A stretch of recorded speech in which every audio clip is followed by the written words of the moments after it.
വൈകുന്നേരം ആയപ്പോഴത്തേക്ക് തന്നെ പന്തലിടാൻ ആൾ വന്നിട്ടുണ്ടായിരുന്നേ. നമ്മൾ പന്തലായിട്ട് അങ്ങനെ ഇടുന്നില്ല, ചുറ്റിനൊന്നും മറയ്ക്കുന്നേ ഉള്ളൂ, അല്ലാതെ വേറെ കാര്യങ്ങളൊന്നും ചെയ്യുന്നില്ല.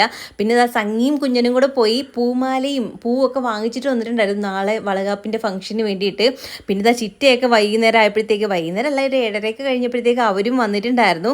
അവർ വന്നപ്പോഴത്തേക്ക് ഞാൻ മേക്കപ്പ് ഒക്കെ ഇട്ടിരിക്കുകയായിരുന്നു. ഇത് നമ്മളൊന്ന് ട്രയൽ നോക്കിയതാണ്. അതായത് നാളെ എങ്ങനെ ഇടുമ്പോഴത്തേക്ക് ചീറ്റി പോയി കഴിഞ്ഞാൽ പിന്നെ അത് ഫുള്ള് കഴുകി കളയണമല്ലോ, അതുകൊണ്ടൊന്ന് എങ്ങനെ ഉണ്ടെന്ന് നോക്കിയതിന് ശേഷം ആ രീതിയിൽ നാളെ ഇടാലോ എന്ന് വിചാരിച്ചിട്ടാണ്. പിന്നെ ചിറ്റയാണ് കേട്ടോ എനിക്ക് വളകാപ്പിനുള്ള വളയൊക്കെ മേടിച്ചുകൊണ്ട് വന്നിട്ടുള്ളത്. അത് ഞാൻ ഇട്ട് നോക്കുകയായിരുന്നു. ചെറിയൊരു ടൈറ്റ് ഉണ്ട്. ആദ്യം ഞാനൊന്ന് പേടിച്ചു, ഇടാൻ പറ്റുമോ ഇല്ലയോ എന്ന്. ഇങ്ങനെ നാളത്തേക്കുള്ള ആവശ്യമല്ലേ, ഇനിയിപ്പോൾ രാത്രി പോയി വാങ്ങിക്കാനൊന്നും പറ്റത്തില്ലല്ലോ. എന്തായാലും ഇട്ട് നോക്കിയപ്പോൾ കയറുന്നുണ്ട്, വലിയ കുഴപ്പമൊന്നും ഇല്ല. പിന്നെ വെള്ളിക്കാപ്പും വാങ്ങിച്ചിട്ട് വന്നിട്ടുണ്ടായിരുന്നേ. പിന്നെ ചിറ്റ അവിടെ നിന്ന് കൊണ്ടുവന്ന പലഹാരങ്ങളാണ്. ചിറ്റയും മാമിയും കൂടെ ഉണ്ടാക്കിക്കൊണ്ട് വന്നതാണ്.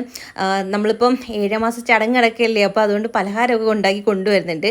പിന്നെ ഓരോരുത്തർക്കും ഓരോരോ ജോലികളായിരുന്നു കേട്ടോ. കുഞ്ഞനാണെങ്കിൽ എൻ്റെ കാലിൽ നെയിൽ പോളിഷൊക്കെ ഇട്ട് തരുമായിരുന്നു. സംഗിയാണെങ്കിൽ കയ്യിൽ മൈലാഞ്ചിയും. പിന്നെ നമ്മുടെ ബാക്ക്ഗ്രൗണ്ടൊക്കെ നാളത്തെ ഫംഗ്ഷന് വേണ്ടി ഒന്ന് സെറ്റ് ചെയ്ത് എടുക്കണമല്ലോ. ഇതിൻ്റെയൊക്കെ ലിങ്ക് കുറേ പേര് ചോദിച്ചിട്ടുണ്ടായിരുന്നേ. നമ്മൾ ഈ മേടിച്ച സാധനങ്ങളിലെല്ലാം ഫ്ലിപ്കാർട്ടിൽ നിന്ന് മീഷോയിൽ നിന്നൊക്കെയാണ് കേട്ടോ മേടിച്ചത്. ഇതിൻ്റെ ലിങ്ക് ഞാൻ യൂട്യൂബിനകത്ത് ടാഗ് ചെയ്യാൻ പറ്റുമെങ്കിൽ ചെയ്തേക്കാം, ഇല്ലെങ്കിൽ ബയോയിൽ കൊടുത്തേക്കാം. യൂട്യൂബിലും ഇൻസ്റ്റഗ്രാമിൽ അതിൻ്റെ ലിങ്ക് കമൻറ്റ് ബോക്സിൽ വർക്ക് ആവത്തില്ല. അതുകൊണ്ട് നിങ്ങൾ എന്നെ ഒന്ന് ഫോളോ ചെയ്തതിന് ശേഷം ആ ഒരു വീഡിയോ ആണ് ഷെയർ ചെയ്ത് തന്നാൽ മതി. ഞാൻ ലിങ്ക് ഡയറക്റ്റ് നിങ്ങൾക്ക് മെസ്സേജ് അയച്ചു തരുന്നതായിരിക്കും.